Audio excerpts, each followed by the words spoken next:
الحمد لله رب العالمين وبه نستعين والصلاة والسلام على رسوله الأمين نبينا محمد وعلى آله وصحبه أجمعين أما بعد فأعوذ بالله من الشيطان الرجيم بسم الله الرحمن الرحيم ومن الناس من يقول آمنا بالله وباليوم الآخر وما هم بمؤمنين يخادعون الله والذين آمنوا وما يخدعون إلا أنفسهم وما يشعرون وقال النبي صلى الله عليه وسلم أن تؤمن بالله وملائكته وكتبه ورسله واليوم الآخر وأن تؤمن بالقدر خيره وشره رواه مسلم۔ تمام تعریفات اللہ وحدہ لا شریک خالق کائنات مالک ارض و سماوات کے لیے سزاوار ہیں۔ انگنت درود و سلام تمام انبیاء کرام کے لیے بالخصوص محمد عربی جناب رسول اللہ صلی اللہ علیہ وسلم کے لیے لائق اور زیبا ہیں۔ حمد و صلات کے بعد ایمان کے 6 ارکان میں سے 5واں رکن ہے ایمان بالآخرہ، قیامت کے دن، آخرت کے دن پر ایمان۔ آج میں نے آپ کے سامنے ایمان بالآخرہ کے شرعی اور عقلی دلائل پیش کرنے کی کوشش کی ہے۔ ایمان بالآخرہ کیوں ضروری ہے؟ ایمان کے 6 ارکان میں سے آخرت پر ایمان بھی ایک اہم رکن ہے، اور رکن کے بارے میں امام بخاری رحمہ اللہ نے فرمایا ما لا يتم المأمور به الا به ولا اعتبار له في الشرع مع عدمه، کہ رکن کہتے ہیں، رکن ایسی چیز ہے کہ واجب التعمیل کام، جو کام ضروری ہو اس کے بغیر مکمل نہ ہو، اور رکن کے بغیر شریعت میں اس کام کا کوئی اعتبار نہ ہو۔ جس چیز کو کہا گیا کہ یہ فلاں چیز کا، فلاں کام کا رکن ہے، تو اس کا یہ مطلب ہے کہ وہ کام بغیر اس رکن کے مکمل ہو ہی نہیں سکتا، اور اگر بغیر رکن کے وہ مکمل ہو گیا تو وہ معتبر نہیں ہوگا۔ یہ تعریف امام بخاری رحمہ اللہ نے کشف الاسرار میں کی ہے۔ اس کا صاف مطلب یہ ہے کہ آخرت پر ایمان کے بغیر کوئی شخص مومن کامل نہیں ہو سکتا، اور اس کی واضح دلیل نبی علیہ السلام کا وہ فرمان ہے جو حدیث جبریل میں موجود ہے۔ جبریل علیہ السلام نے جب ایمان کے بارے میں دریافت کیا تو جناب رسول اللہ صلی اللہ علیہ وسلم نے فرمایا ان تؤمن باللہ وملائکتہ وکتبہ ورسلہ والیوم الآخر وان تؤمن بالقدر خیرہ وشرہ، یہ کہ تو اللہ پر ایمان رکھے، اس کے فرشتوں پر، اس کی کتابوں پر، اس کے رسولوں پر، اور آخرت کے دن پر، اور اپنی اچھی بری تقدیر پر۔ گویا ایمان کے 6 ارکان میں 5واں رکن ہے آخرت پر ایمان، بغیر اس کے کوئی شخص مومن کامل نہیں ہو سکتا۔ یہ روایت امام مسلم رحمہ اللہ نے کتاب الایمان میں نقل کی ہے۔ ایمان بالآخرت کا مطلب کیا ہے؟ مطلب سمجھنا ضروری ہے کہ آخرت پر ایمان کا کیا مطلب ہے۔ اللہ رب العالمین جس دن ساری مخلوقات کو دوبارہ پیدا کرے گا اور ان سے دنیاوی کاموں کا حساب لے گا، ان مخلوقات میں اولین و آخرین سب ہوں گے، یہاں تک کہ اللہ رب العالمین کے فرشتے صف بستہ کھڑے ہوں گے، انبیاء کرام علیہم السلام اللہ کے غیظ و غضب سے خوف زدہ ہو کر سلامتی کی دعا کر رہے ہوں گے، چرند پرند سے بھی حساب و کتاب لیا جائے گا۔ دنیا میں کسی سینگ والی بکری نے بنا سینگ والی بکری پر ظلم کی ہوگی تو مظلوم بکری کو سینگ عطا کر دی جائے گی اور اسے دنیاوی بدلہ دلایا جائے گا۔ اس دن کوئی بیع یعنی لین دین نہ ہوگا، نہ کوئی رشتہ داری، دوستی اور خلت کام آئے گی، اور نہ ہی بغیر اللہ کی مرضی کے کسی کی سفارش قبول ہوگی۔ نیک لوگوں کو جزا اور برے لوگوں کو سزا دی جائے گی. سب پر اللہ رب العالمین ہی کا خوف طاری ہوگا، لیکن اللہ کو کسی کا خوف دامنگیر نہ ہوگا. مرنے کے بعد حساب و کتاب کے اس دن کے قائم ہونے پر ایمان رکھنا ہر مومن کے لیے ضروری ہے. بغیر اس کے ایمان مکمل نہیں ہو سکتا. یہ ایمان بالآخرہ کا مطلب ہے. ایمان بالآخرہ کے شرعی دلائل کیا ہیں؟ مکہ کے کفار و مشرکین آخرت پر ایمان نہیں رکھتے تھے، بلکہ وہ طرح طرح کی باتیں بناتے اور آخرت پر ایمان کے تئیں نبی علیہ الصلاۃ والسلام کا مذاق بھی اڑاتے. اس لیے اللہ رب العالمین نے اپنے کلام میں ایمان بالآخرہ کے کئی احکام کئی انداز اور پہلوؤں سے بیان کیا ہے. سب سے پہلے یہ بات سمجھنا ضروری ہے کہ اللہ دوبارہ تخلیق پر قادر ہے، دوبارہ پیدا کرنے پر قادر ہے. فرمان ہے اعوذ باللہ من الشیطان الرجیم قالوا اذا كنا عظاما ورفاتا ائنا لمبعوثون خلقا جديدا قل كونوا حجارة او حديدا او خلقا مما يكبر في صدوركم فسيقولون من يعيدنا قل الذي فطركم اول مرة فسينغضون اليك رؤوسهم ويقولون متى هو قل عسى ان يكون قريبا. اللہ رب العالمین نے سورہ بنی اسرائیل کی آیت نمبر 49 اور 51 میں 49 سے 51 میں بیان کیا کہ وہ لوگ کہتے ہیں کہ ہم جب بوسیدہ ہڈیاں اور مٹی ہو جائیں گے تو کیا ہمیں نئے سرے سے پھر کھڑا کیا جائے گا نئی تخلیق کے ساتھ؟ اللہ نے جواب دیا قل کونوا حجارۃ او حدیدا او خلقا مما یکبر فی صدورکم، تم پتھر بن جاؤ یا لوہا بن جاؤ یا پتھر اور لوہے سے سخت کوئی چیز تمہارے سینے میں ہو وہ بن جاؤ جو تم جانتے ہو. اللہ رب العالمین پھر بھی تمہیں دوبارہ پیدا کر سکتا ہے. فَسَيَقُولُونَ مَن يُعِيدُنَا، پھر وہ کہتے ہیں اچھا بتاؤ کون پیدا کرے گا؟ اگر پیدا بھی کیے جائیں گے تو وہ کون ہے جو ہم کو پیدا کر سکے گا؟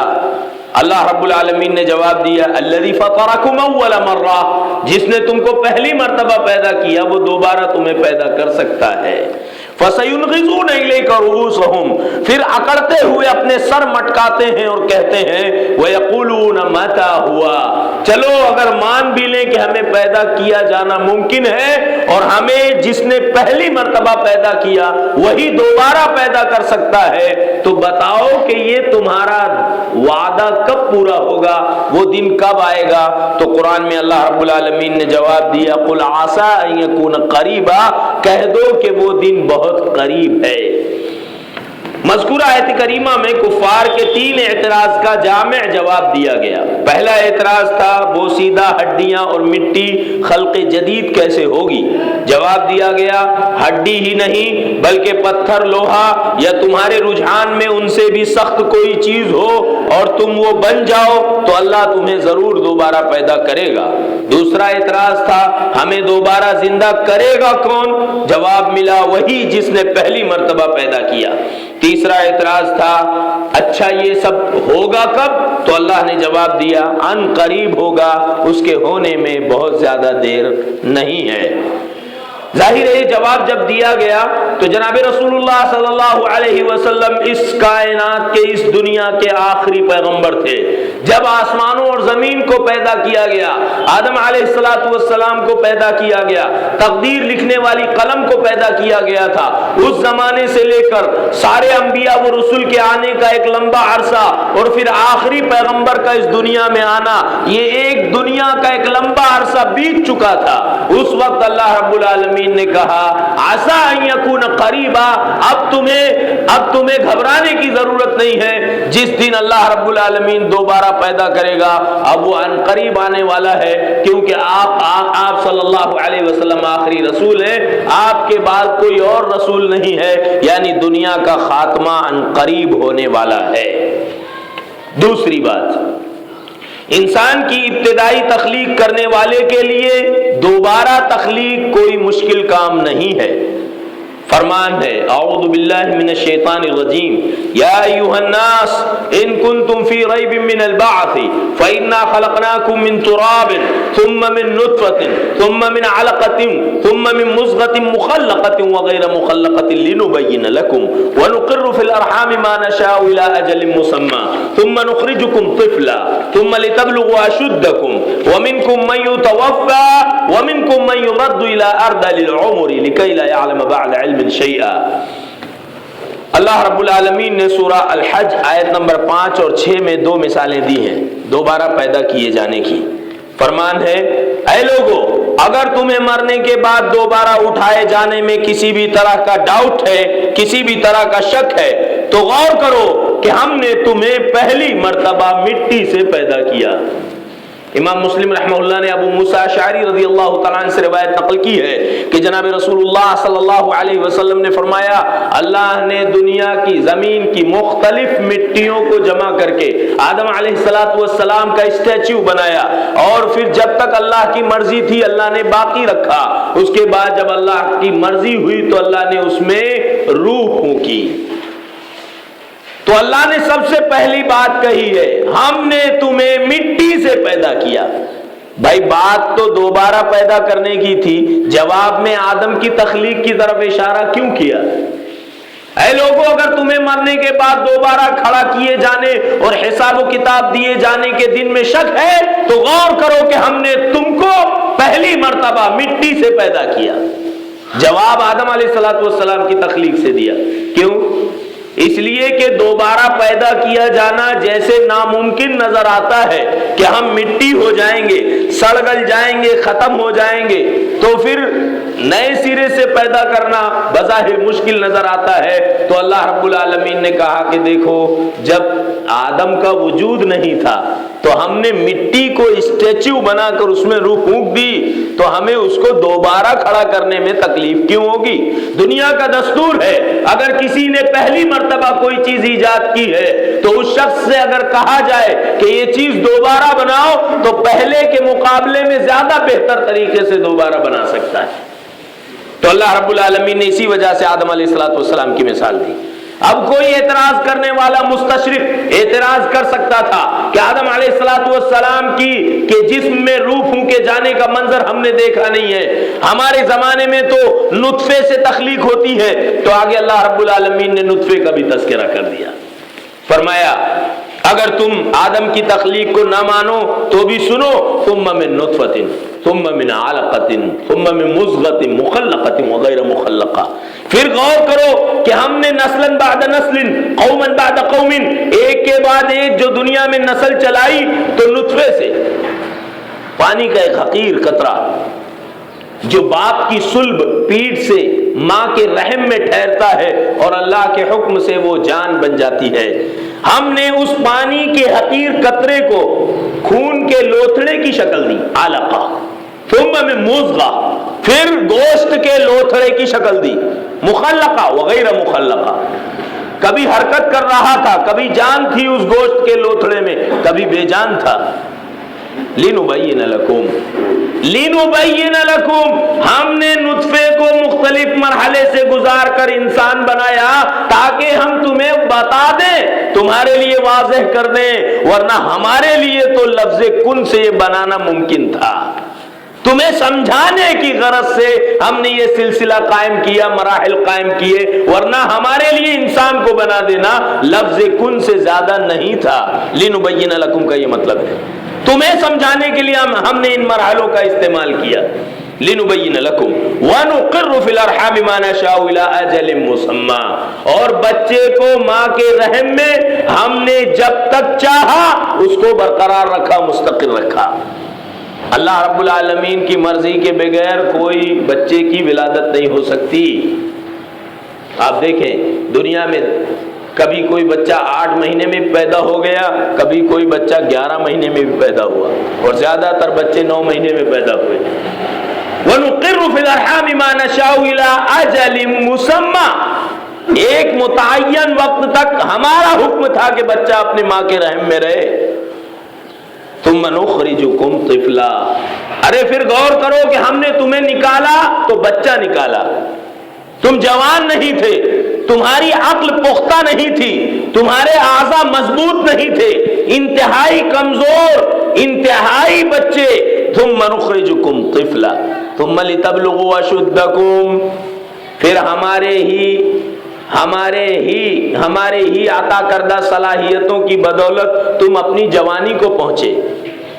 ثم لتبلغوا اشدکم ومنکم من یتوفى ومنکم من یرد الی ارذل العمر. اب یہاں خطاب نوجوانوں سے ہے.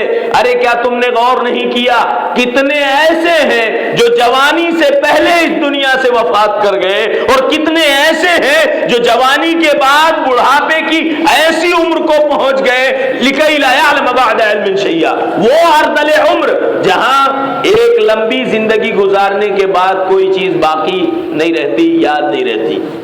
مثلا دنیا میں ایک لمبا وقت گزارا ہے، دنیا اس کے نام کے گن گاتی تھی، اس کا بھی اپنا ایک ٹائم تھا، لیکن جب بڑھاپا آیا، رگیں کمزور ہو گئیں، ہڈیاں کمزور ہو گئیں، تو اب ذہنی جسمانی کمزوری کا عالم یہ ہے کہ ابھی چابی دی تھی، بھول گیا کہ چابی کہاں رکھی، ابھی جس آدمی سے گفتگو کی تھی بھول گیا کہ اسی سے میں نے ابھی 2 باتیں کی تھی، ابھی چند لمحہ پہلے جس کو پہچانتا تھا اب نہیں پہچانتا. ایک لمبی عمر گزاری ہے دنیا میں لیکن کچھ یاد نہیں، بڑھاپا وہ کمزوری وہ بچپنا بن گیا. لکئی لا یعلم بعد علم شیئا. یہ اللہ رب العالمین نے مثال دی کس کی؟ دوبارہ پیدا کیے جانے کی. نطفے کے ایک حقیر قطرے کو ہم ان مراحل سے گزار کر نوجوان اور بوڑھا بنا سکتے ہیں تو ہم دوبارہ کیوں نہیں پیدا کر سکتے؟ آگے اللہ نے فرمایا وَتَرَى الْأَرْضَ حَامِدَةً فَإِذَا أَنزَلْنَا عَلَيْهَا الْمَاءَ اهْتَزَّتْ وَرَبَتْ وَأَنبَتَتْ مِنْ كُلِّ زَوْجٍ بَهِيجٍ.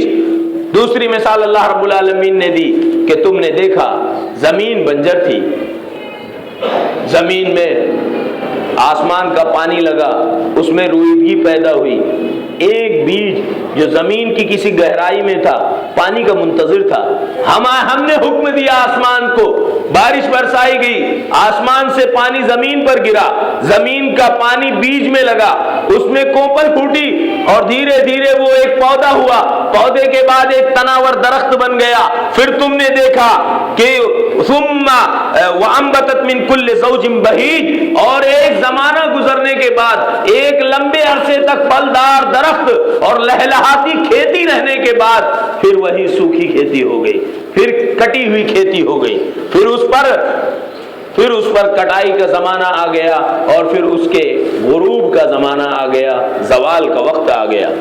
ذلك بأن الله هو الحق وأنه يحيي الموتى وأنه على كل شيء قدير.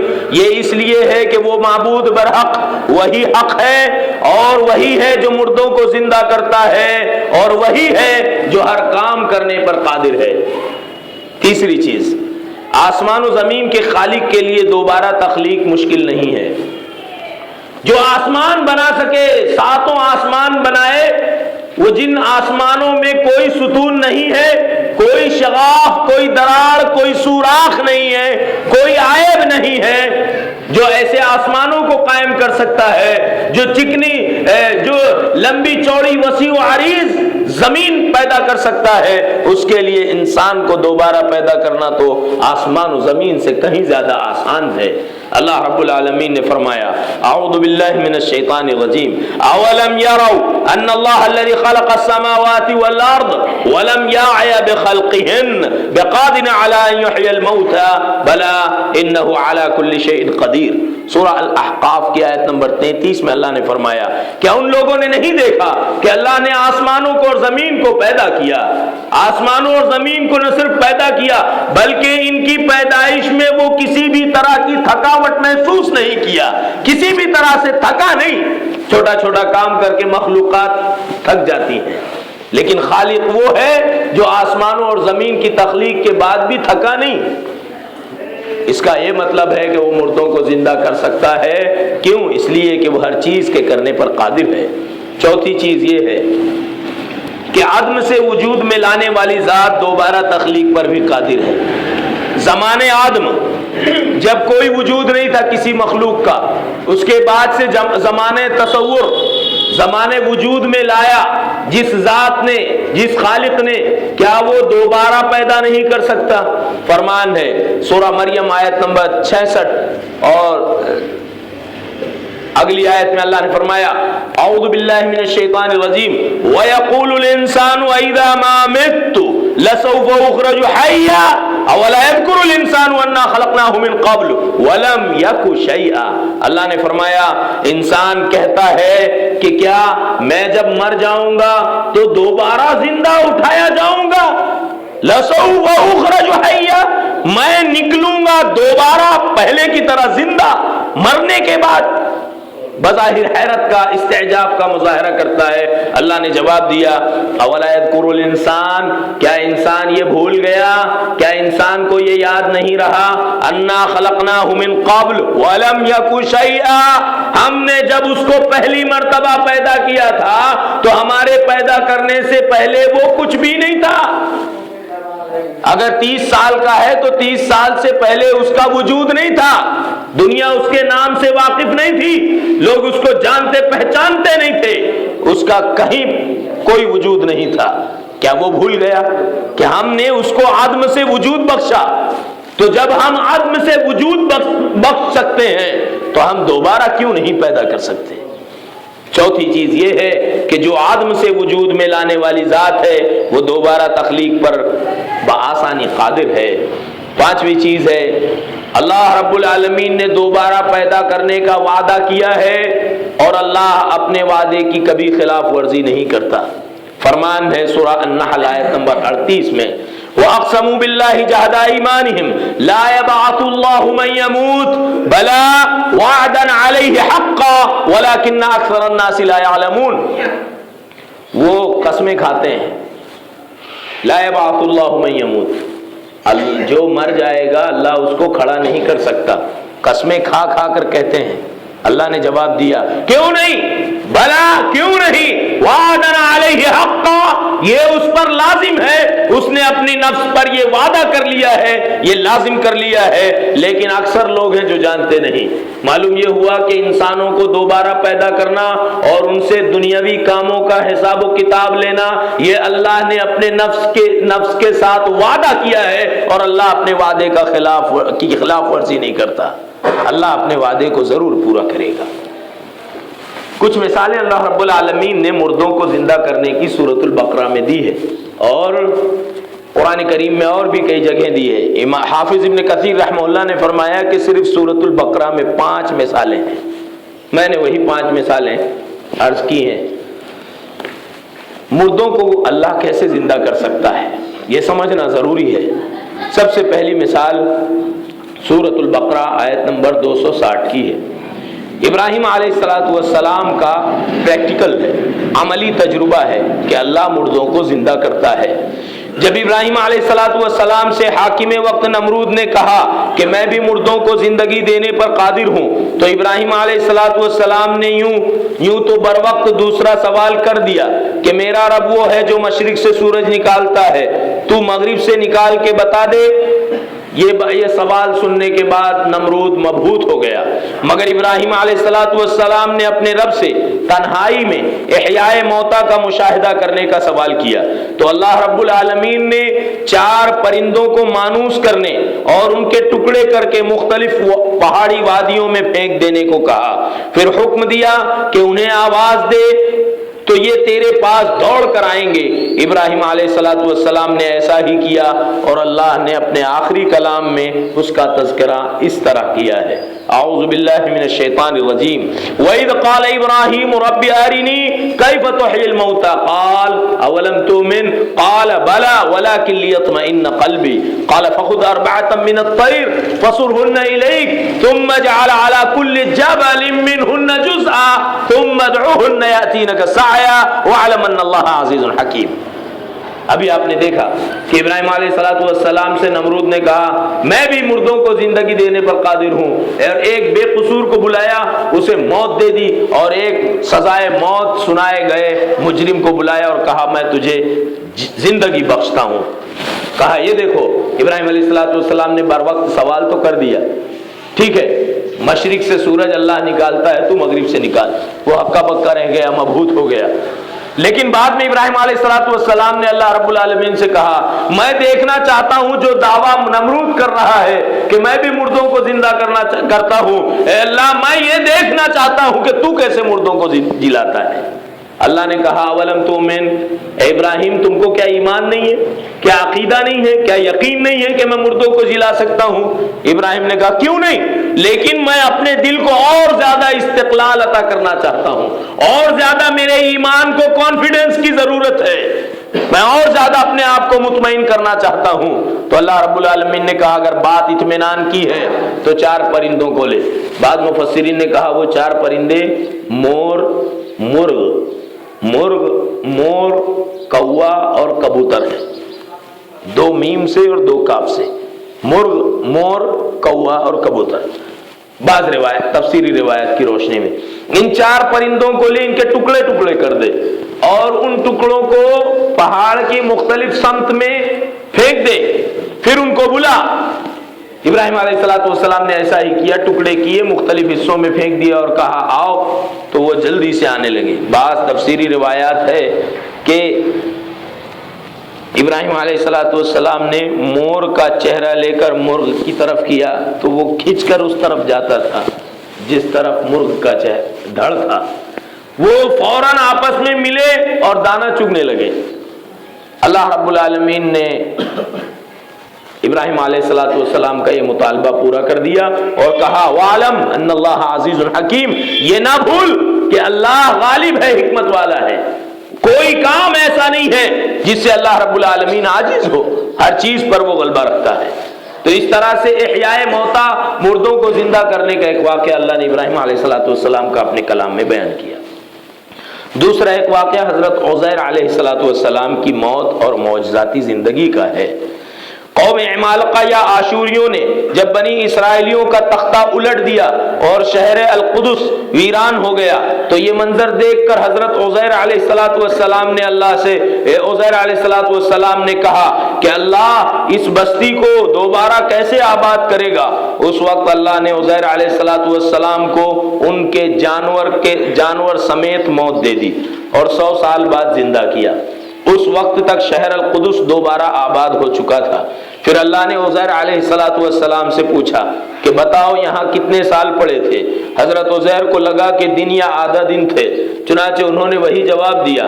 تو اللہ رب العالمین نے بتایا کہ حقیقت یہ ہے کہ 100 سال تک تم یہاں مردہ پڑے تھے، لیکن تم اپنے آپ کو دیکھو، تم اپنے جانور کو دیکھو، تم اپنے جانور پر لدے ہوئے کھانے کو دیکھو، نہ کسی میں کوئی بو لگی، نہ کسی میں کوئی سڑان اور خرابی آئی، اور تم جیسے تھے ویسے ہی ہو۔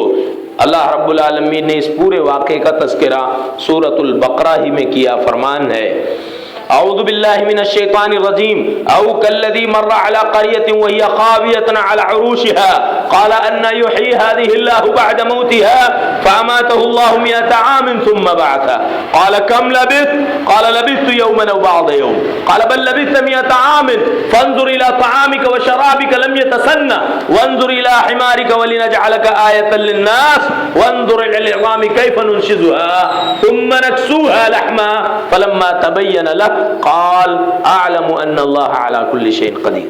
اللہ نے فرمایا اور یاد کرو کہ جب عزیر نے بستی کو دیکھ کر کہا ان یحیی هذه اللہ بعد موتها، یہ بستی کے ویرانی کے بعد اللہ اس کو پہلے جیسا کیسے کر سکتا ہے، تو اللہ نے فوراً موت دے دی، عزیر بھی اور عزیر کا جانور بھی وہیں مر گئے۔ پھر اللہ نے جلایا، 100 سال بعد زندہ کیا، اس وقت تک شہر آباد ہو چکے تھے۔ حضرت عزیر سے اللہ نے پوچھا کم لبثتا، یہاں کتنے دن پڑے تھے؟ عزیر نے کہا دن یا آدھا دن تھا۔ اللہ نے کہا یہاں تم 100 سال پڑے تھے۔ معلوم یہ ہوا کہ اللہ رب العالمین نے حضرت عزیر کو 100 سال موت دینے کے بعد پھر جلا دیا، تو وہ کیا دوبارہ انسان کو جلانے پر قادر نہیں ہے؟ اس طرح سے یہ دوسرا تذکرہ احیاء موتا کا اللہ نے سورۃ البقرہ میں کیا۔ تیسری بات جو اللہ نے مثال دی ہے، اللہ نے بنی اسرائیل کے نمائندہ افراد کو مارنے کے بعد جلایا۔ جب بنی اسرائیل کے 70 نمائندوں نے حضرت موسیٰ علیہ السلام سے اللہ کے دیدار کا مطالبہ کیا کہ ہم بھی اپنی آنکھوں سے اللہ کو دیکھنا چاہتے ہیں، تو اللہ نے ان پر بجلی گرا کر ان پر موت طاری کر دی۔ پھر موسیٰ علیہ السلام کی گریہ وزاری کے بعد انہیں دوبارہ زندہ کیا اور اپنے کلام میں اس کا تذکرہ ان الفاظ میں کیا، اعوذ باللہ من الشیطان الرجیم وَإِذْ قُلْتُمْ يَا مُوسَىٰ لَن نُّؤْمِنَ لَكَ حَتَّىٰ نَرَى اللَّهَ جَهْرَةً فَأَخَذَتْكُمُ الصَّاعِقَةُ وَأَنْتُمْ تَنظُرُونَ ثُمَّ بَعَثْنَاكُمْ مِن بَعْدِ مَوْتِكُمْ لَعَلَّكُمْ تَشْكُرُونَ۔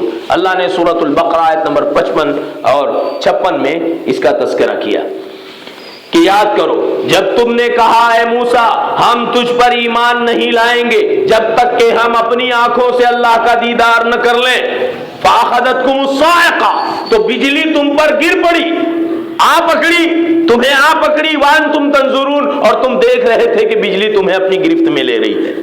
ثُمَّ بَعَثْنَاكُمْ پھر ہم نے تم کو دوبارہ پیدا کر دیا تاکہ تم اللہ کے شکر گزار بندے بن جاؤ۔ اللہ رب العالمین نے جب حضرت موسیٰ علیہ السلام کو کوہ طور پر بلایا توبہ اور استغفار کے لیے، تو کہا کہ قوم کے 70 نمائندوں کو، بڑے بڑے حفاظ اور پیشواؤں کو لے کر آؤ جو پرہیزگار ہیں۔ حضرت موسیٰ علیہ السلام نے چن چن کر پرہیزگاروں کو اپنے ساتھ لیا اور چلے۔ ان لوگوں نے کہا کہ صاحب ہم بھی اللہ کو دیکھنا چاہتے ہیں۔ حضرت موسیٰ علیہ السلام نے منع کیا، ان لوگوں نے ضد کی تو اللہ رب العالمین نے ان پر بجلی گرا دی، وہ سب کے سب مار دیے گئے۔ حضرت موسیٰ علیہ السلام رونے لگے، گریہ بیزاری کرنے لگے، یہ 70 لوگوں کو میں نے اپنی قوم سے چن کر لایا ہے، اگر یہ لوگ یہیں مار دیے گئے اور میں واپس اپنی قوم میں جاؤں گا تو میری قوم کو میں کیا جواب دوں گا کہ میں نے ان کے ساتھ کیا سلوک کیا؟ بہرحال تو انہیں دوبارہ زندہ کر دے۔ اللہ نے فرمایا تو ہم نے موسیٰ کی گریہ بیزاری پر ان کو دوبارہ کھڑا کر دیا۔ احیاء موتا کی یہ تیسری مثال اللہ نے اپنے کلام سورۃ البقرہ میں دی۔ معلوم یہ ہوا جو موسیٰ کے 70 ساتھیوں کو دوبارہ زندہ کرنے پر قادر ہے، وہ قیامت کے دن دوبارہ انسانوں کو پیدا کرنے پر کیوں قادر نہیں ہے؟ چوتھی مثال قرآن کریم کی، بنی اسرائیل کے ایک مقتول کو اللہ نے زندہ کیا۔ بنی اسرائیل کے ایک شخص نے موسیٰ علیہ السلام کے زمانے میں اپنے چچا کو قتل کیا اور یہ کوشش کی کہ میں اپنے چچا کو قتل کر کے اس کی بیٹی سے رشتہ کر لوں گا اور اپنے چچا کی اس بیٹی کے علاوہ کوئی اولاد نہیں ہے، لہذا اس کی ساری پراپرٹیز کا میں مالک بن جاؤں گا، اور یہ اپنی موت کب مرے گا؟ لمبا عرصہ اگر یہ جیتا رہا، زندہ رہا، تو میں کب اس کی بیٹی کا شوہر بن پاؤں گا، اور یہ اپنی بیٹی کا ہاتھ میرے ہاتھ میں دے یا نہ دے، اس ارادے سے اس بدبخت بھتیجے نے اپنے چچا کا قتل کیا اور راتوں رات اس کی ڈیتھ باڈی کو نیک لوگوں کے قلعوں کے دروازے پر رکھ دیا۔ صبح میں شور مچانا شروع کیا، بنی اسرائیل میں ایک گہما گہمی مچ گئی، ہنگامہ ہو گیا کہ اس کے چچا کو مارا کس نے۔ معاملہ حضرت موسیٰ علیہ السلام کے پاس آیا۔ اللہ رب العالمین نے حضرت موسیٰ سے کہا کہ ان سے کہو ایک گائے ذبح کریں، اور گائے ذبح کرنے کے بعد اس کا گوشت مقتول کی لاش سے مس کریں، مقتول کی لاش سے لگائیں۔ موسیٰ علیہ السلام نے حکم دیا گائے ذبح کرو۔ انہوں نے کئی سوال و جواب کیے، بڑی مشکل سے راضی ہوئے، گائے ذبح کیا گیا۔ گائے کو ذبح کرنے کے بعد جب اس کا گوشت اس مقتول سے مس کیا گیا، اس کے جسم سے لگایا گیا، تو وہ اٹھ کر بیٹھا اور اس نے کہا قتلنی ابن اخی، میرے بھائی کے بیٹے نے مجھے قتل کیا ہے، اور یہ کہنے کے بعد وہ پھر مر گیا۔ اللہ نے اس مقتول کا تذکرہ سورۃ البقرہ میں کیا، کیوں؟ یہ بتانے کے لیے کہ جو موسیٰ علیہ السلام کے زمانے میں مار دیے گئے شخص کو اللہ جلانے پر قادر ہے، وہ تمہیں دوبارہ پیدا کرنے پر کیوں قادر نہیں ہے؟ اس کا تذکرہ اللہ نے سورہ البقرہ ہی کی 72 اور 73 آیات میں کیا۔ پانچویں چیز، مردہ زمین کی زندگی کی طرح دوبارہ پیدائش کا ذکر اللہ نے کیا۔ جس طرح بارش برسا کر اللہ بنجر زمین کو زرخیز بناتا ہے، اسی طرح مردوں کو بھی دوبارہ زندگی دینے پر قادر ہے۔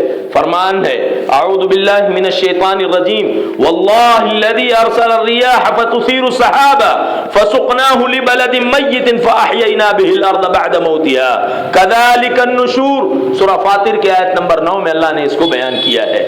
اور اللہ وہی ہے جو بڑے بڑے بادلوں کو ہانکتا ہے، بھیج بھیجتا ہے ایک علاقے سے دوسرے علاقے کی طرف، جو اتنا وزن لے کر ایک جگہ سے دوسری جگہ چلتے ہیں جس کا لوگ اندازہ نہیں کر سکتے۔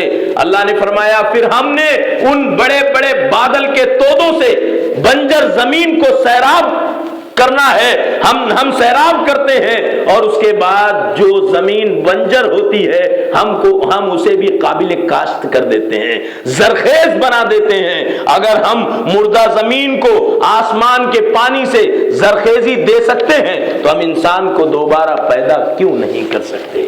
اللہ رب العالمین نے یہ بھی مثال دی۔ اس طرح سے 5 مثالیں میں نے قرآن کریم کے حوالے سے آپ کے سامنے پیش کی ہے۔ جناب رسول اللہ صلی اللہ علیہ وسلم نے ایک مثال اپنے فرامین میں دی ہے، ینبتون کما تنبت البقل، ینبتون کما ینبت البقل، جیسے سبزیاں ککڑیاں اگتی ہیں ایسے قیامت کے دن لوگ زمین سے اگیں گے۔ آپ دیکھیے سب سے زیادہ پیداوار سبزیوں کی ہوتی ہے، کئی لاکھ ٹن سبزیاں روزانہ مارکیٹ میں آتی ہیں لیکن دوسری شام تک کے پھر اگ جاتی ہیں۔ ان سے کہیں زیادہ آسانی سے قیامت کے دن لوگ زمین سے اٹھیں گے، اور جیسے گھاس اگتی ہے زمین میں، ککڑیاں اور سبزیاں اگتی ہیں، ایسے وہ زمین سے فوراً اگیں گے اور نکلیں گے۔ ایمان بالآخرہ کے عقلی دلائل ضروری ہیں۔ ضروری نہیں ہے کہ جن لوگوں کو آپ دعوت کا کام کریں وہ سب قرآن کو ایکسیپٹ کریں۔ بہت سے لوگ ایسے ہیں جو منطق اور عقل کی بنیاد پر مذہب کو پرکھتے ہیں، اس لیے چند عقلی دلائل میں نے آپ کے سامنے پیش کرنے کی کوشش کی ہے۔ سب سے پہلی دلیل گردش زمانہ یعنی سورج کا روزانہ غروب ہو کر اگلے دن طلوع ہونا، بیج کا تناور درخت بننا اور ایک دن سوکھ جانا، اسی طرح انسان اور حیوانات کی زندگی، قوموں کا نسلاً بعد نسل دنیا میں آباد ہونا وغیرہ، عروج و زوال انسان کے فنا ہونے کی طرف اشارہ کرتے ہیں۔ روزانہ ڈوبنے والا یہ سورج بتاتا ہے کہ انسان تجھے بھی غروب ہونا ہے، روزانہ صبح طلوع ہو کر یہ بتاتا ہے کہ کل میں غروب ہوا تھا آج طلوع ہوا، سو تجھے بھی فنا ہونا ہے، پھر اللہ کے سامنے کھڑا ہونا ہے۔ درخت اگتا ہے زمین سے، ایک دن سوکھ جاتا ہے، انسان پیدا ہوتا ہے ایک دن مر جاتا ہے، قومیں آتی ہیں فنا ہو جاتی ہیں۔ دنیا کا نظام اسی طرح سے چل رہا ہے۔ دنیا کا یہ گردش ایام، یہ گردش زمانہ اس بات کے متقاضی ہے کہ انسان کو بھی فنا ہونا ہے اور اللہ کے سامنے کھڑا ہونا ہے۔ اللہ نے اس کا تذکرہ سورہ المرسلات آیت نمبر 16 اور 17 میں اس طرح کیا ہے، اعوذ باللہ من الشیطان الرجیم، الم نہلک الاولین ثم نتبعهم الاخرین، کیا ہم نے پہلوں کو ہلاک کر کے بعد میں دوسروں کو نہیں ان کے پیچھے بھیج دیا؟ کل تک کوئی اور قوم تھی، اس ملک میں مغلیہ حکومت تھی، آج ہم ہیں، کل ہمارے بعد کوئی اور قوم ہوگی۔ یہ اللہ کا بنایا ہوا نظام ہے۔ یہ اس بات کا غماز ہے کہ جو کل تک دنیا میں تھے وہ فنا کے گھاٹ اتر گئے، اور کل تک ہم نہیں تھے آج ہم آ گئے۔ اس کا مطلب ہے ہر مرنے والے کو اللہ دوبارہ پیدا کر سکتا ہے، جیسے سورج کو دوبارہ طلوع کر سکتا ہے۔ دوسری دلیل، زمانے عدم میں دنیا فانی کا تصور، یہ ذرا مشکل ہے لیکن آپ غور کریں، یہ سمجھنے کے لیے بہت بڑی چیز ہے۔ اگر کسی ٹیکنالوجی کے ذریعے جنین کہتے ہیں اس بچے کو جو ماں کے پیٹ میں ہو، اگر کسی ٹیکنالوجی کے ذریعے جنین کو یہ بتانا ممکن ہو کہ چند دنوں بعد تمہیں دنیا میں آنا ہے، جہاں نیلگوں آسمان اور سبزہ زار زمین ہے، رشتہ دار دوست احباب ہیں، تو کیا وہ بچہ اس جیتی جاگتی حقیقت کو قبول کرے گا؟ ہرگز قبول نہیں کرے گا، اس لیے کہ اس کی دنیا رحم مادر ہے۔ اگر دنیا کی کسی ٹیکنالوجی کے ذریعے اس کو بتایا بھی جائے کہ چند مہینے بعد تمہیں دنیا میں آنا ہے، تو اس جیتی جاگتی دنیا کا وہ انکار کر دے گا، کبھی تسلیم نہیں کرے گا، ہرگز نہیں، وہ کبھی تسلیم نہیں کرے گا۔ لیکن کیا دنیا میں آنے اور ہوش سنبھالنے کے بعد دنیا کا انکار کسی کے لیے ممکن ہے؟ ہم دنیا میں آ گئے، ہم نے آسمان دیکھ لیا، زمین دیکھ لیے، رشتہ داریاں اور قربت دیکھ لی، حقوق دیکھ لیے، معاملات دیکھ لیے، انسانوں کو دیکھ لیا، حیوانات کو دیکھ لیا۔ اب اگر ہم کوئی یہ کہے کیا دنیا کو مانتے ہو کہ نہیں مانتے، تو کیا ہم انکار کر سکتے ہیں؟ جبکہ کل اگر ہم سے رحم مادر میں پوچھا جاتا تو ہم انکار کر دیتے. جیسے کہ عالم ارواح میں اللہ رب العالمین نے گواہی لی تھی جب سارے انسان روح کی شکل میں تھے. آج ہمیں وہ گواہی یاد نہیں ہے، لیکن ہمارا یہ ایمان ہے کہ اللہ نے عالم ارواح میں گواہی لی تھی جس کا تذکرہ اللہ نے قرآن میں کیا. عالم ارواح اور عالم مادر، رحم مادر کا زمانہ ہمیں یاد نہیں ہے. اگر اس زمانے میں دنیا کی بات کہی جاتی تو ہمیں یقین نہیں آتا، لیکن دنیا میں آنے کے بعد ہم نے دنیا کو ایکسپٹ کیا ہے. اس کا تقاضا یہ ہے کہ کل ہم جسے قبول کرنا ہے، کل ہمیں جس عالم کو ایکسپٹ کرنا ہے، ضروری نہیں ہے کہ وہ آج ہماری فہم میں آ جائے، ضروری نہیں ہے کہ وہ آج ہماری عقل کی بساط میں آ جائے.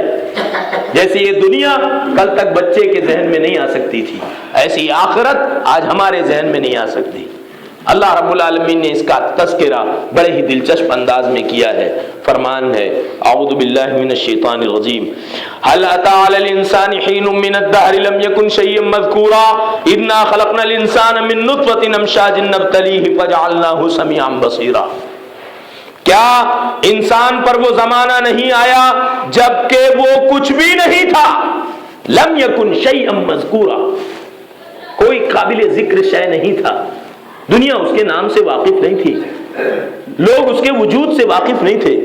پھر ہم نے اس کو پیدا کیا، اور پیدا ہی نہیں کیا، سماعت اور بصارت عطا کی، سننے دیکھنے کی ساری صلاحیتیں دی.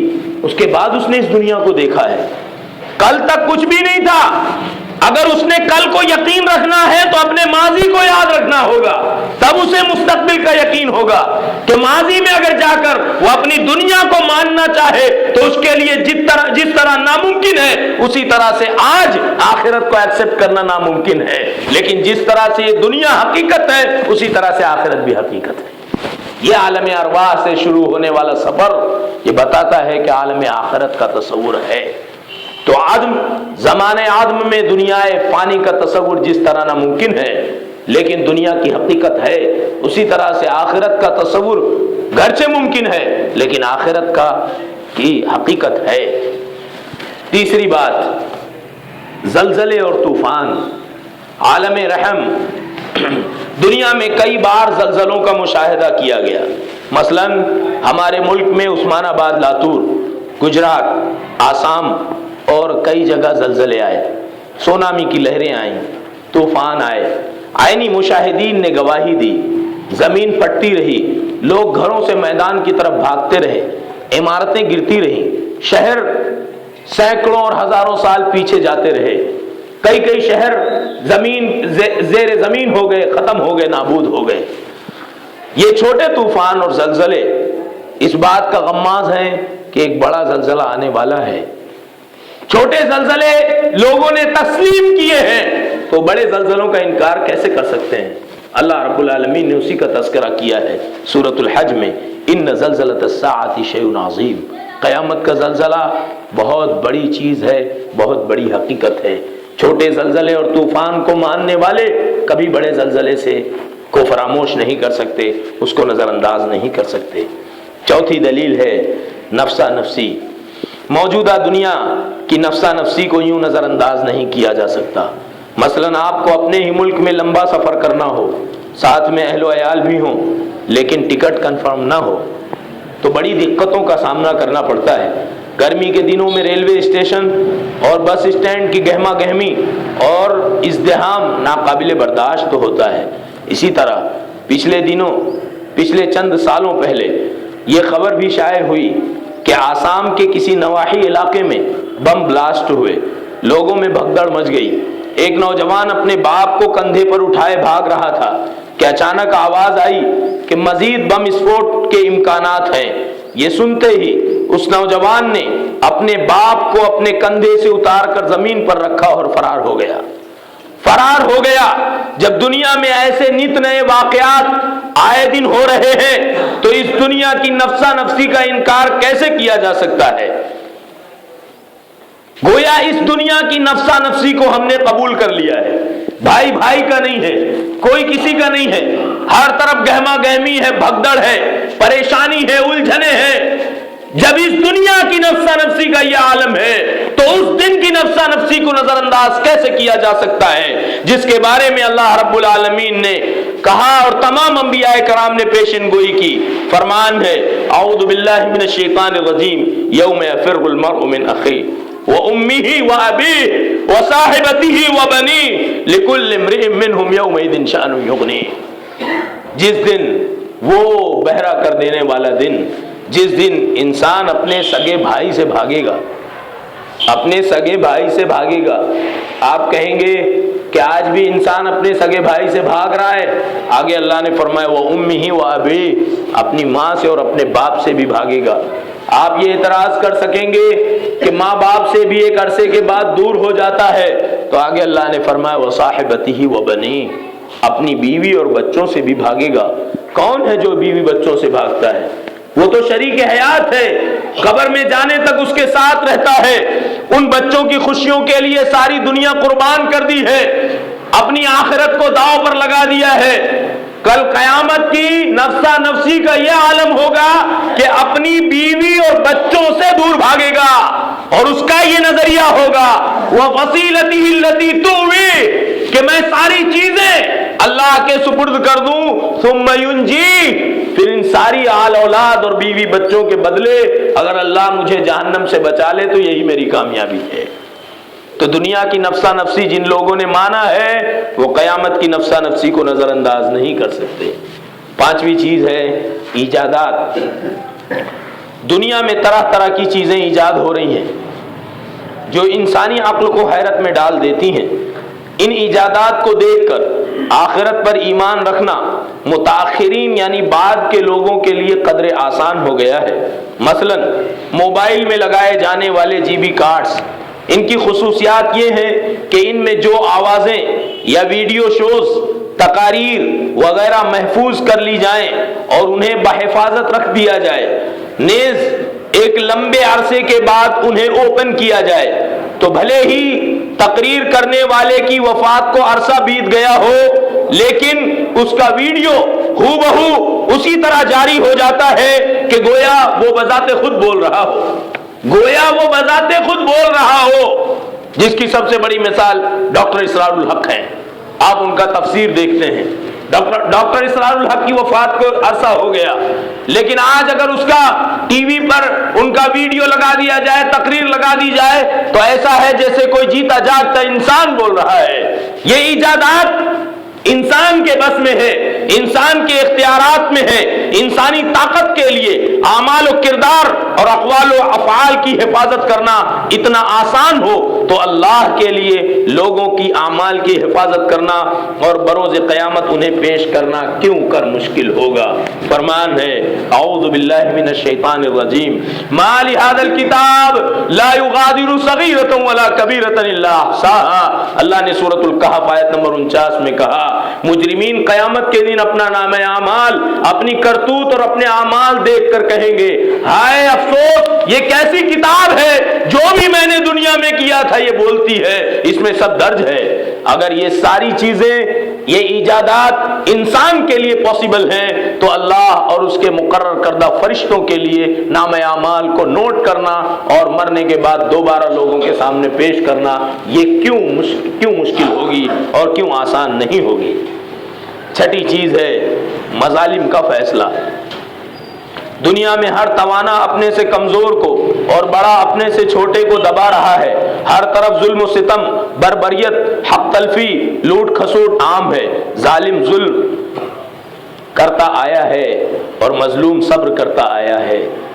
یہ دنیا میں یہ سلسلہ لمبے عرصے سے جاری ہے. یہ کیسے ہو سکتا ہے کہ دنیا اسی طرح ختم ہو جائے اور مظلوم کو اس کا حق نہ ملے, ظالم کو اس کی سزا نہ ملے؟ گویا آخرت کے انکار سے اللہ کے وجود کا انکار لازم آتا ہے. یہ کیسے ہو سکتا ہے کہ ایک انسان کو اللہ نے پیدا کیا, پڑوسی اس پر ظلم کرتا ہے, اس کا باپ اس پر ظلم کرتا ہے, وقت کی حکومت اس پر ظلم کرتی ہے اور وہ اسی ظلم کے ساتھ مر جاتا ہے اور کبھی اس کا حساب کتاب نہ ہو, کبھی اس کو اس کے صبر کی جزا نہ ملے, کبھی ظالم کو اس کے ظلم کی سزا نہ ملے اور یہ کائنات ایسی ختم ہو جائے؟ یہ کیسے پاسبل ہے؟ جب دنیا کا یہ نظام جاری ہے, ظلم ظالم ظلم کر رہا ہے، مظلوم صبر کر رہا ہے، تو اس کا مطلب ہے کہ ایک دن ایسا آنے والا ہے جب ظالم کو اس کے ظلم کی سزا اور مظلوم کو اس کے صبر کی جزا مل کر رہے گی۔ تو دنیا کی یہ شقاوتیں، دنیا کی یہ اونچ نیچ، دنیا کے یہ نشیب و فراز بتاتے ہیں کہ ایک دن آنے والا ہے جو دن فیصلے کا دن ہے، اور جو اس دن کو نہیں مانتا، جو مظلوم کو مظلومیت کے ساتھ فنا کر دیتا ہے اور آخرت کا تصور نہیں رکھتا، وہ در حقیقت اس مظلوم کے پیدا کرنے والے خالق حقیقی کا انکار کر رہا ہے۔ معلوم یہ ہوا کہ آخرت کا انکار در حقیقت اللہ کا انکار ہے۔ یہی وجہ ہے کہ قرآن کریم میں جب اللہ نے اپنے ایمان کا تذکرہ کیا تو ایمان باللہ کے ساتھ فوراً ایمان بالآخرہ کا تذکرہ کئی جگہ کیا۔ مثال کے طور پر سورۃ البقرہ آیت نمبر 8 میں اللہ نے فرمایا وَمِنَ النَّاسِ مَن يَقُولُ آمَنَّا بِاللَّهِ وَبِالْيَوْمِ الْآخِرِ۔ ایمان کے تو 6 ارکان ہیں، لیکن اللہ نے اس آیت کریمہ میں ایمان باللہ اور ایمان بالآخرہ کا تذکرہ کیا ہے، اسی مناسبت اور مطابقت کی وجہ سے۔ جو آخرت کا منکر ہے حقیقت میں یہ ہے کہ دنیا بنانے والے کا منکر ہے۔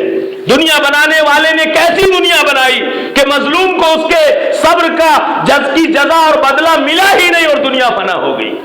تو آخرت کا انکار در حقیقت دنیا بنانے والے کا انکار ہے۔ اسی وجہ سے ایمان باللہ کا تقاضا ہے کہ ایمان بالآخرہ پر یقین رکھا جائے۔ اسی وجہ سے اللہ نے ایمان باللہ کے ساتھ ایمان بالآخرہ کا تذکرہ کیا ہے۔ بہت ساری اہم باتیں مسلسل ایمان بالآخرہ کے تعلق سے بیان کی جاتی رہیں گی انشاءاللہ تبارک و تعالی۔ آج ایمان بالآخرہ کے حوالے سے میں یہیں پر اپنی بات ختم کرتا ہوں۔ اللہ رب العالمین سے دعا ہے بار الہ تمام مسلمانوں کو قرآن و حدیث کی روشنی میں ایمان اور اس کی سلامتی و صحت عطا فرما۔ یہاں پر حسب وعدہ میں نے کچھ باتیں عرض کی ہیں۔ مثلاً وعدہ یہ تھا کہ صرف میں بولتا رہوں آپ سنتے رہیں، اس سے بہتر ہے کہ کچھ باتیں آپ کو ریٹن میں بھی پیش کی جائیں، چونکہ ہمارے سامعین میں ایک بڑی تعداد ہندی والوں کی ہے، اس وجہ سے یہ اردو کی عبارتیں آئندہ ہفتہ ہندی میں آپ کو دے دی جائیں گی۔ یہاں سب سے پہلی چیز یہ ہے کہ معاشرے میں کئی لوگ ایسے ہیں جن کو اگر آپ یہ کہا جائے کہ آج مؤذن صاحب نہیں آئے ہیں آپ اذان دے دیں، تو اذان دینے سے بھی ہمارے بھائی قاصر ہیں۔ ہمارے کئی نوجوان ایسے ہیں جن کو اذان کے کلمات بھی نہیں معلوم، اس لیے کلمات جب آپ کے پاس پہنچے تو آپ کے لیے ضروری ہے کہ آپ ان کلمات کو یاد کریں۔ اور ہر مومن بندے کو اذان، اقامت اور اسلام کی بنیادی باتوں کا علم ہونا ضروری ہے۔ اس وجہ سے ہم اس تحریر کے ذریعے شروعات کریں گے چھوٹی باتوں سے بڑی بات تک، کہ ہمیں ہمارے معاشرے کے نوجوانوں کو چھوٹی سے چھوٹی بڑی سے بڑی دعائیں یاد ہوں اور کلمات یاد ہوں۔ میں چاہوں گا کہ ہم میں سے کوئی ایک شخص آئے اور اذان دے کر بتائے تاکہ اس کی اذان میں اگر کوئی خامی ہے تو اس کی وضاحت کی جائے اور تمام لوگوں کے سامنے وہ بات آ جائے۔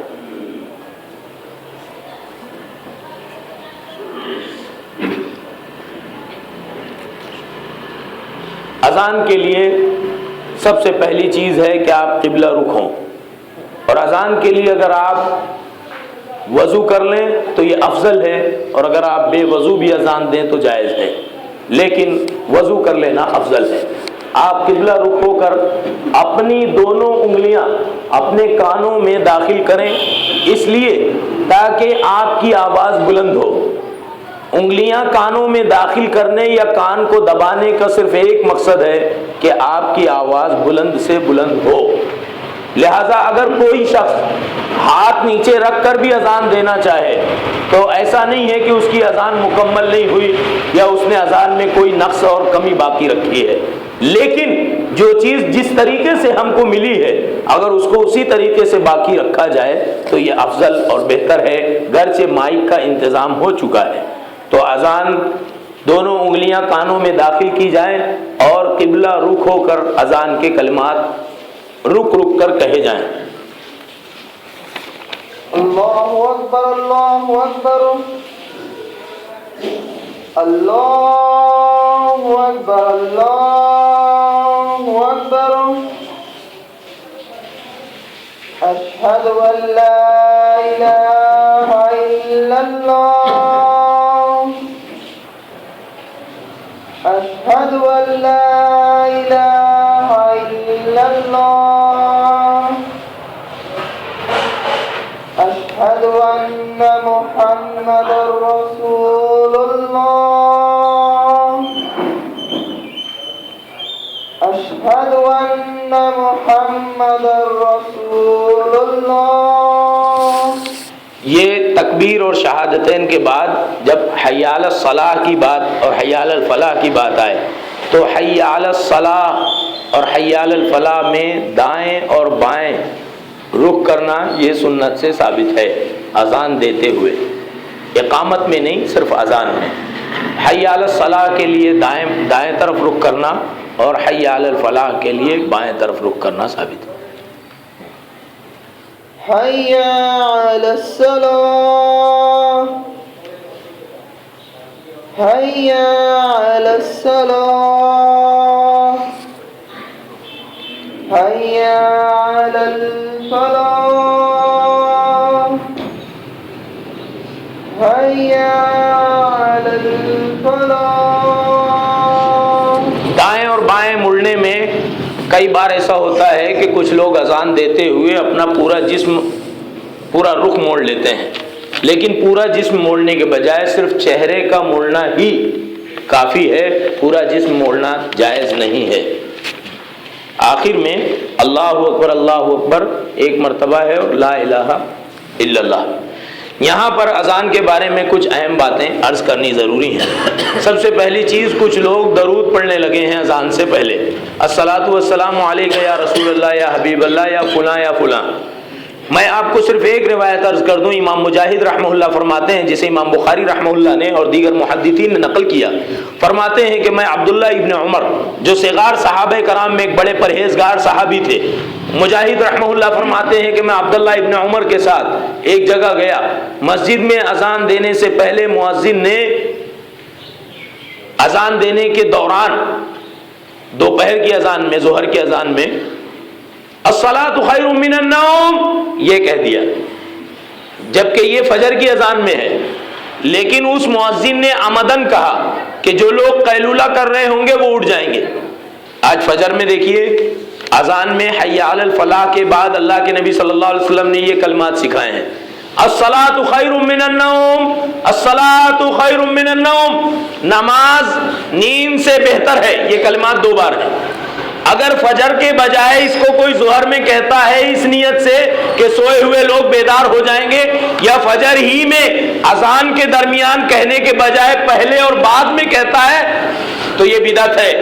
جب اس آدمی نے اذان میں الصلاۃ خیر من النوم کہا، جبکہ وہ فجر کی اذان کا حصہ ہے، لیکن عبداللہ ابن عمر رضی اللہ عنہما نے کہا امام مجاہد تابعی سے، مجھے یہاں سے لے چلو، یہ بدعتی ہے اور یہ بدعتیوں کی جگہ ہے۔ یہ عبداللہ ابن عمر رضی اللہ عنہما کا تقوی اور ورع ہے۔ ایک چیز جو ایک اذان کا رکن ہے، لیکن اگر اس کو وہاں سے اٹھا کر کسی اور جگہ لگا دی جائے تو یہ جائز نہیں ہے۔ اذان کے کلمات کے بارے میں یہاں ایک بات اور سمجھ لینی ضروری ہے کہ اذان ہوتی ہے تربیع اور ترجیع والی۔ تربیع ربع سے ہے، ربع کہتے ہیں عربی میں 4 کو، تربیع یعنی وہ کلمات جن کو 4 مرتبہ کہے جائیں، اور ترجیع رجع سے ہے، رجوع سے ہے۔ رجع اور رجوع کہتے ہیں لوٹنے کو، دہرانے کو، ترجیع کا مطلب ہے دہرانا۔ تربیع اور ترجیع جب کہا جائے تو اس کا مطلب ہے، تربیع اور ترجیع کا مطلب کسی سے بھی بعد میں سوال کر لیا جا سکتا ہے کسی بھی وقت کہ تربیع اور ترجیع کیا ہے۔ تربیع اور ترجیع کا مطلب یہ ہے کہ اذان دینے کے لیے آپ کھڑے ہوئے، اللہ اکبر اللہ اکبر اللہ اکبر اللہ اکبر آپ نے کہا، اس کے بعد 2 مرتبہ آہستہ سے اشہد ان لا الہ الا اللہ اشہد ان لا الہ الا اللہ 2 مرتبہ آہستہ سے کہیں گے، پھر بلند آواز سے اشہد ان لا الہ الا اللہ جیسے اذان میں کہتے ہیں، پھر اس کے بعد آہستہ سے 2 مرتبہ اشہد ان محمد رسول اللہ اشہد ان محمد رسول اللہ، پھر زور سے کہیں گے جیسے اذان میں کہے جاتے ہیں۔ تو یہ شہادتین پہلی مرتبہ آہستہ سے اور دوسری مرتبہ زور سے کہے جائیں گے، چونکہ یہ شہادتین اشہد ان لا الہ الا اللہ اشہد ان محمد رسول اللہ یہ دو ہیں، جب ان کو دہرایا جائے گا تو چار ہوئیں گے، اس وجہ سے اس کو تربیع کہا جاتا ہے اور دہرانے کی وجہ سے ترجیح کہا جاتا ہے۔ فجر کی نماز میں عموماً صحابہ کرام اس پر عمل کرتے تھے، اگر کوئی اس پر عمل کرتا ہے تو یہ شریعت کے مطابق ہے۔ تربیع اور ترجیح یہ صحابہ کرام کے معاشرے میں عام تھا، لیکن یہاں ایک بات سمجھنے کی ہے، جب اذان تربیع اور ترجیح والی ہوگی تو اقامت میں دوہرے کلمات کہے جائیں گے۔ مثلا اقامت میں جو اذان کے کلمات ہیں وہ اکہرے کہنا افضل ہے۔ اذان میں کہا جاتا ہے اللہ اکبر اللہ اکبر اللہ اکبر اللہ اکبر، تو تکبیر اقامت میں کیا کہتے ہیں؟ اللہ اکبر اللہ اکبر۔ اللہ اکبر 4 مرتبہ کہے جاتے ہیں اذان میں، تکبیر میں صرف 2 مرتبہ اللہ اکبر اللہ اکبر۔ اشہد ان لا الہ الا اللہ اشہد ان لا الہ الا اللہ اذان میں 2 بار کہے جائیں گے تو تکبیر میں 1 مرتبہ کہنا افضل ہے، اشہد ان لا الہ الا اللہ۔ اشہد ان محمد رسول اللہ اذان میں 2 مرتبہ کہا جائے گا تو تکبیر میں 1 مرتبہ کہنا افضل ہے، اشہد ان محمد رسول اللہ۔ حی علی الصلاۃ 2 مرتبہ کہے جاتے ہیں، تکبیر میں اقامت میں 1 مرتبہ کہا جائے گا، حی علی الصلاۃ۔ حی علی الفلاح بھی 1 مرتبہ کہا جائے گا، پھر آخر میں اللہ اکبر لا الہ الا اللہ، اور درمیان حی علی الفلاح کے بعد قد قامت الصلاۃ قد قامت الصلاۃ، یہ اقامت کے اضافی الفاظ ہیں۔ تو کہنے کی بات یہ ہے کہ جس اذان میں تربیع اور ترجیح ہے اس اذان کی اقامت اگر دوہری کہی جاتی ہے تو کوئی مذائقہ نہیں ہے، صحابہ کرام کا اس پر عمل تھا۔ لیکن جو اذان تربیع اور ترجیح سے خالی ہے وہ اذان کی اقامت اکہری افضل ہے۔ یہ کیسے ہو سکتا ہے کہ کوئی شخص اذان تو اکہری کرے اور اقامت دوہری کرے؟ یہ اصول لوگوں نے نظر انداز کر دیا۔ جب اذان تربیع اور ترجیح ہوگی تو اقامت دوہری ہوگی، اذان تربیع اور ترجیح نہیں ہوگی، کامن اذان جیسے ہوتی ہے ویسے الفاظ ہوں گے تو اقامت بھی اکہری کہنا افضل ہے۔ واقعہ یوں ہے کہ اللہ کے پیغمبر صلی اللہ علیہ وسلم نے حضرت بلال کو اذان سکھائے، تربیع اور ترجیح نہیں سکھائے، اور اقامت کے کلمات اکہرے سکھائے۔ لیکن ایک واقعہ ایسا ہوا جسے امام مسلم اور دیگر محدثین نے نقل کیا ہے کہ جناب رسول اللہ صلی اللہ علیہ وسلم اور صحابہ کرام مکہ میں داخل ہونے والے تھے۔ مکہ کے باہر آپ صلی اللہ علیہ وسلم پہاڑیوں کے دامن میں رکے۔ آپ کی عادت تھی اگر آپ مکہ آ رہے ہیں تو مکہ سے باہر تھوڑا پڑاؤ ڈالتے تھے۔ مدینہ میں جب تک رہتے تھے گھر آنے سے پہلے باہر پڑاؤ ڈالتے تھے اور خبر بھیج دیتے تھے کہ میں آ چکا ہوں۔ یہ ادب ہے سفر سے واپسی کا کہ آپ ڈائریکٹ گھر نہ پہنچ جائیں، بلکہ ایک جگہ رکے، مسجد میں جا کر 2 رکعت تحیۃ المسجد پڑھے، گھر خبر کر دیں کہ میں آ چکا ہوں، اس کے بعد گھر جائیں، گھر والوں کو تیاری کا موقع مل جائے۔ یہ ادب ہے جناب رسول اللہ صلی اللہ علیہ وسلم۔ مکہ کے باہر پہاڑ کے دامن میں آپ ٹھہرے ہیں، قافلہ ٹھہرا ہے، ظہر کا وقت ہو گیا۔ حضرت بلال رضی اللہ تعالیٰ عنہ نے اذان دی۔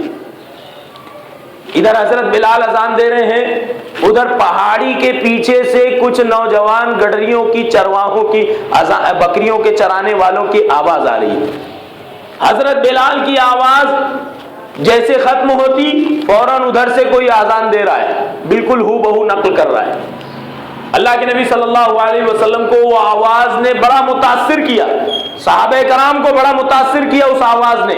سب غور سے سننے لگے کہ کون ہے اس طرف سے اذان دے رہا ہے۔ آپ صلی اللہ علیہ وسلم نے اذان پوری ہونے کے بعد کہا حضرت علی بن ابی طالب اور دیگر صحابہ کرام رضوان اللہ علیہم اجمعین سے، جاؤ ذرا دیکھو کون ہے، بلا کر لاؤ۔ صحابہ کرام گئے تو 3-4 بکری کے چرواہے تھے، کفار و مشرکین تھے، مسلمان نہیں تھے۔ پکڑ لیا، کہا ہماری اذان کو تم نے دہرایا ہے، من اذن منکم آنفا، کون ابھی اذان دے رہا تھا تم میں سے؟